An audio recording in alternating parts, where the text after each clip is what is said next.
En un momento en que en México estamos tratando de definir un sistema nacional anticorrupción, es un buen momento para tratar de entender lo que está pasando. Por eso he invitado a la entrevista a Viridiana Ríos. Ella es profesora de la Universidad Purdue, también es investigadora del Wilson Center de Washington, allá en los Estados Unidos. Formó parte de la comisión de selección del Comité de Participación Ciudadana del Sistema Nacional Anticorrupción, y ha sido una académica que desde hace muchos años ha estado prestándole atención al tema de la corrupción en nuestro país. Viridiana Ríos, gracias por estar con nosotros. Al contrario, Sergio, muchas gracias por la invitación. Déjame empezar por el Sistema Nacional Anticorrupción. Ya está empezando poco a poco, pero hay mucha gente que se siente escéptica todavía. ¿Tú piensas que es un avance sobre lo que teníamos con anterioridad? Sin duda, Sergio, me parece que es un gran avance. Y es un gran avance no solamente para México, sino para Latinoamérica. Cuando nosotros entendemos cómo se han concebido estos sistemas nacionales anticorrupción de manera internacional, nos damos cuenta de que el caso de México es único, Sergio. Es el único sistema que, por ejemplo, no proviene directamente de gobierno, no proviene de un organismo internacional, como ha sido el caso de Guatemala, sino que proviene directamente, su corazón es un corazón ciudadano. Somos los ciudadanos los que, como bien recuerda Sergio y el auditorio, hace cerca de año y medio comenzamos a buscar las firmas para la aprobación de la Ley 3 de 3. Pero muchas veces nos dijeron que, por ejemplo, el IFE iba a estar muy bien, o el INE ahora porque era ciudadano. También nos han planteado ciertas instituciones que al final se burocratizan y se convierten en, pues no en gobierno, por supuesto, pero en parte del Estado mexicano. ¿No corremos ese riesgo? Sin duda, Sergio, lo corremos, y por eso tenemos que aprender de lo que ha sucedido. Tenemos que aprender de nuestro pasado, de lo que pasó con el INE, anteriormente el IFE, y entender que el Sistema Nacional Anticorrupción va a fracasar a menos de que los ciudadanos le demos seguimiento. No se trata de crear una institución y de dejarla. Si creamos esa institución y la dejamos, los ciudadanos pueden politizarse. No existe realmente un mecanismo de transparencia para definir quién es un ciudadano y quién no. Pero lo interesante aquí es la forma en la cual se concibió el sistema, que es un sistema que se va a ir, digamos, actualizando y que tiene mecanismos claros para poder empujar a que los ciudadanos respondan sistemáticamente a las demandas. Por ejemplo, este Comité de Participación Ciudadana, ¿cómo funciona? Mira, es un grupo de 5 ciudadanos que, de hecho, como tú sabes, tuve el honor de pertenecer a la comisión de selección. Son estos 5 ciudadanos que lo que van a hacer es hacer exhortos, recomendaciones, crear indicadores y darle seguimiento y coordinar a las distintas instituciones que se dedican a la lucha contra la corrupción. En México, el problema no es que no tengamos los datos de la corrupción, Sergio. La Auditoría Superior de la Federación cada año saca un reporte de la cuenta pública en donde nos damos cuenta de las terribles malversaciones que existen. El problema es que no hay un mecanismo claro de coordinación y de empuje ciudadano y de empuje social para que realmente esas recomendaciones que hace la auditoría tengan dientes y puedan convertirse en cambios legislativos y en sentencias. Parte de los dientes es el llamado fiscal anticorrupción, que no ha sido seleccionado todavía. Al parecer hay discrepancias políticas. ¿Cuál va a ser el papel del fiscal? El fiscal justamente va a ser la persona que, digamos, juzgue, que investigue y juzgue estos casos de corrupción. La Auditoría Superior de la Federación audita y da como que la carnita, la evidencia de que muy probablemente existen cierto tipo de malversaciones. El fiscal es la persona que va a hacer toda la prosecución, digamos, ya del delito. Es notorio y es grave, Sergio, que no se haya podido todavía seleccionar al fiscal nacional anticorrupción. Lo es porque sin este eslabón principal, el mecanismo ciudadano simplemente pues, no va a poder comenzar a operar. Tenemos el fiscal, tenemos el Comité de Participación Ciudadana. ¿Qué más incluye este Sistema Nacional Anticorrupción? Incluye a las instituciones de transparencia, al INAI, incluye también a la Auditoría Superior de la Federación, incluye a Función Pública, al Consejo de la Judicatura, al Tribunal Administrativo. Se mantiene la Secretaría de la Función Pública. Se mantiene la Secretaría de la Función Pública y se le dan atribuciones adicionales. Una de las cuestiones más interesantes que sucede también con este cambio legal, Sergio, es que por primera vez la Auditoría Superior de la Federación va a auditar también las participaciones federales de los estados. Entonces, esto es gravísimo. En el informe de la cuenta pública, por ejemplo, nos dimos cuenta de que hay un desvío de fondos en estados y municipios de cerca de 31,000 millones de pesos. Dinero que no sabemos dónde está. Entonces, en la medida en la cual nosotros podamos empezar a auditar a los estados, que es en donde la gran mayoría de las malversaciones se dan, en los estados y en la obra pública, es que nosotros vamos a poder empezar a atacar las fuentes de la corrupción. ¿Ya existe este sistema? ¿Ya está operando o todavía no opera mientras no existe el fiscal o no empiece esto realmente a andar bien? Mientras no exista el fiscal, y esa debe ser la principal lucha actual, mientras no exista el fiscal, el sistema está tuerto. ¿Quién elige al fiscal? Porque finalmente hubo esta comisión de selección para el Comité de Participación Ciudadana y públicamente se anunciaron personajes muy reconocidos como tú, Viridiana.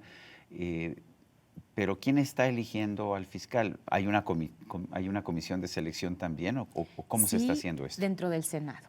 Y no podemos entender... O sea, son senadores los que lo van a elegir. O sea, esto se va a politizar. El fiscal va a ser una persona que va a ser seleccionada por el Senado, que esperamos que no tenga esta politización porque precisamente va a ser transeccional. Pero como todo funcionario público corre el riesgo, por supuesto, de la politización. Creo que lo que tenemos que entender no es tanto de y no podemos pedir que las personas sean altísimamente probas. Lo que tenemos que exigir es que existan mecanismos clarísimos para llamarlos a cuenta. Porque no hay ciudadano, no hay político, no hay persona que sea a prueba de balas. Pero sí hay mecanismos de transparencia, de llamar a cuentas y de sentencia. Entonces, al Senado hay que llamarlo a cuentas. ¿El Senado va a elegir a este fiscal por voto mayoritario, por voto calificado? ¿Cuáles son las reglas? Las reglas son el voto de mayoría, pero no se han podido poner de acuerdo. Simple. Y no se han podido poner de acuerdo. Entonces, esto es, Sergio, inaudito, nuevamente, o sea, imposible. Cuando nosotros seleccionamos a los ciudadanos del Comité de Participación, ya se estaba discutiendo quién iba a ser el fiscal. Pasaron meses, nosotros seleccionamos a los 5 integrantes, estamos listos para empezar a operar y el fiscal simplemente no aparece. ¿Cómo se compara nuestro sistema con el que hay en países que son reconocidamente honestos? Una Noruega, una Dinamarca. ¿Cómo nos comparamos? ¿Ellos tienen sistemas igual de extensos y de costosos que el nuestro? Fíjate que no. Estados Unidos, de hecho, que es el caso que yo más conozco como profesora allá, tiene un sistema anticorrupción que es bastante, de hecho, politizado. Carece de autonomía, no necesariamente tiene las mismas características del sistema mexicano. En esto se parece un poco al IFE. Las elecciones en Estados Unidos se organizan con un nivel de falta de transparencia y de falta de padrones que en México sería un escándalo. Entonces, nuestra institución anticorrupción se está diseñando a la vanguardia de lo que sabemos que, digamos, a la vanguardia de lo que esperaríamos sería una institución muy, muy, muy buena. ¿Es cierto que la corrupción es cultural, como ha dicho el presidente de la República? ¿Sí la ves tú? No, para nada. La corrupción es impunidad, Sergio. La razón real que está detrás de que este país sea corrupto es que las instituciones de justicia no van detrás de las personas que están cometiendo los delitos. Y es muy claro ver en dónde se están cometiendo los delitos. Tomemos el caso de la obra pública. En la última cuenta, por ejemplo, cuenta pública de la auditoría, encontramos que hay 46,000 millones de pesos que simplemente no sabemos dónde están, no aparecen o fueron utilizados en formas en las cuales la auditoría pues genera observaciones. ¿Dónde están estos 46,000 pesos? Pero son observaciones reales, porque también muchos funcionarios me dicen es que si no firmaste por cuadruplicado ya te hacen una observación. ¿Son detalles o son cosas de fondo? En muchas ocasiones tienes razón que no son cosas de fondo, pero yo a lo que me estoy refiriendo, esta cantidad específica que te estoy dando, son asuntos de impacto económico, así los llama la auditoría. La auditoría tiene como 2 grandes herramientas de observaciones. Por un lado, impacto económico. Pero Viridiana, si ya tenemos eso y finalmente si la Procuraduría General de la República tiene el mandato y además el monopolio de la acción judicial y son delitos los desvíos de recursos, ¿por qué no estamos viendo casos que independientemente de que haya un fiscal especializado o no, pues se puedan empezar a seguir en los tribunales. Sin duda lo podríamos hacer, el problema es que no existe la presión ciudadana. Esta es la primera vez que México está discutiendo el problema de corrupción en estos últimos años y medio. Y sin embargo sabemos, háblalo con la gente, yo sé que tú hablas con la gente todo el tiempo, el tema político fundamental de México en este momento es la corrupción. Sin duda, pero no lo percibíamos así. Si nosotros entendemos el debate y la narrativa pública en México, primero tuvimos una gran discusión sobre cómo crear una democracia. Después tuvimos una gran discusión sobre cuestiones económicas, desigualdad.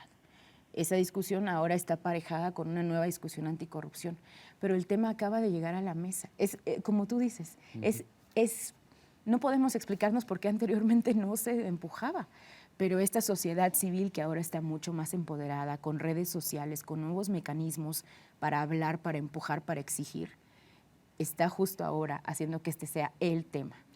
¿Cuál es tu visión de largo plazo hacia el futuro? ¿Ves las posibilidades de que México pueda realmente abandonar esa corrupción que tanto daño nos ha hecho?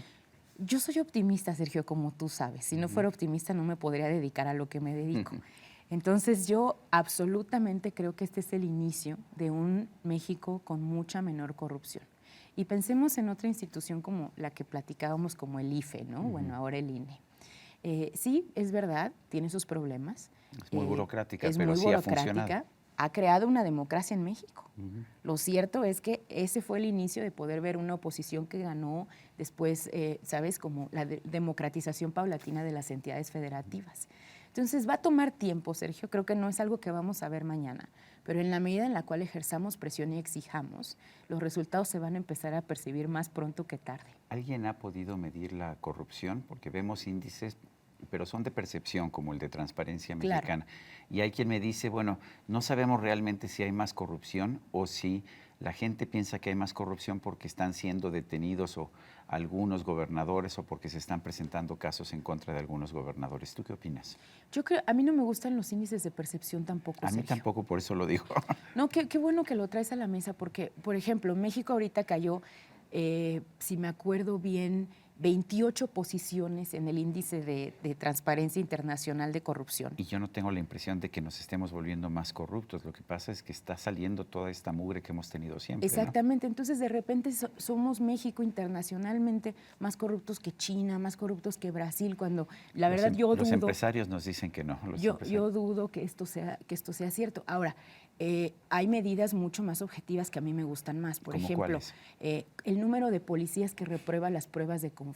¿Ah, sí? En el estado de Sinaloa, el 37% de los policías son corruptos. No te pueden pasar una prueba de confianza. A nivel nacional, el 10% de los policías tampoco lo hacen. ¿Y si son confiables las pruebas de confianza? Me ha tocado hablar con policías que reprueban pruebas de confianza y me dicen, a ver, yo nunca he robado nada, nunca he hecho nada, y resulta que repruebo esta prueba. Las pruebas son pruebas psicométricas y son en lo que podemos basarnos que existen. Probablemente tienen un margen de error, pero me parece mucho más acertado tratar de medir la corrupción a partir de hechos claros y contundentes como cuántos policías reprueban estas pruebas psicométricas. Que la percepción de la gente. Que la percepción de la gente.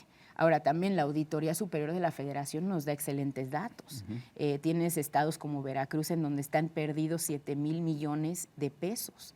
Y tienes estados como Nuevo León, que no te esperarías, en donde están perdidos más de 2,000 millones de pesos en un año. Entonces, estas medidas claras de dónde está el dinero, de dinero que se pierde, son mucho más probablemente acertadas. Si tuvieras que hacer una recomendación al gobierno de México, al Estado mexicano en este momento, para profundizar la lucha contra la corrupción, ¿cuál sería? ¿Cuál sería la medida más urgente en este momento? Yo creo que hay dos medidas más urgentes. La primera, la selección del fiscal. No podemos seguir esperando, el Senado tiene que ponerse de acuerdo. Y la segunda es la consecución de esta reforma federal en las entidades federativas. Tenemos que crear los sistemas locales anticorrupción, en donde haya también ciudadanos involucrados, en donde se pueda crear esto en todos los estados de la República, en Veracruz, en Nuevo León, en Tamaulipas, en Jalisco. Viridiana Ríos, gracias por hablar con nosotros. Al contrario, Sergio, gracias a ti. Y a usted, amigo televidente, que hace posible este programa, se lo agradezco también. Esto es todo por hoy, pero no se lo olvide. Nos vemos la próxima.